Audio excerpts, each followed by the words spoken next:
ai zol khapui alo thiang him alo faya kan lo fisel zo khaidana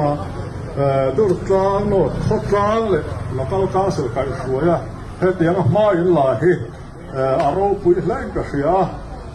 ai zol khapui ti mu tu mai la ben zo ram pum ti mu tu in liang ti hi ka be se tata he tianga voin ni ya che sim tel man botol a hoi li na in han lei thei hi aro pui lai in ka hria lom tu ka hri seu ni ka lo me